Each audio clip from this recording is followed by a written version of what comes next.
ভাই সেটা তো আমি জানি না। আমি তো গত 1 বছর আগেও আমি আমার পরিবার সহ 2 মাস আমেরিকাতে থেকে আসছি। তা তখন তো এই কথাগুলো কেউ বলে নাই। সাধারণ সম্পাদক যে সুবিধা নিতে বলছে সে সুবিধা তো আমি অনেক আগেই নিয়েছি। পৃথিবীর সবথেকে বড় কান্ট্রি, সে দেশে পুরো ফ্যামিলি ভিসা আমার আছে। তো এখানে নতুন করে কিছু নেওয়ার মতো কিছু নাই। আর এই শিল্পী সমিতি থেকে শুধু আমি দিয়েই এসেছি, এখান থেকে নেওয়ার মতো কারোর কোনো কিছু ছিল না।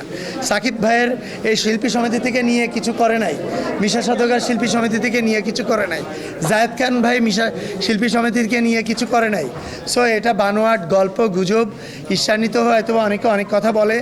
আর যারাই বলে তাদের কাছে রিকোয়েস্ট যে আপনারা সুন্দর জিনিসকে কখনো অসুন্দর করবেন না, আপনারা প্রতিটা জিনিসকে উৎসাহ দিবেন।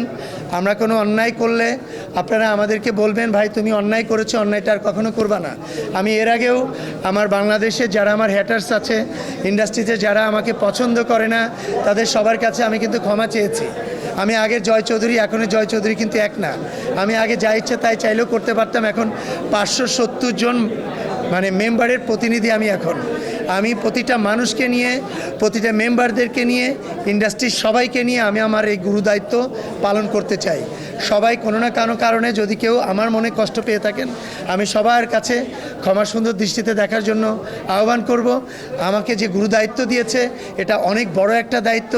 এ দায়িত্ব যাতে আমি সুন্দরভাবে পালন করতে পারি, তার জন্য আপনারা আমার পাশে সবসময় থাকবেন, এ আশা করি এবং এ ভরসাই করি।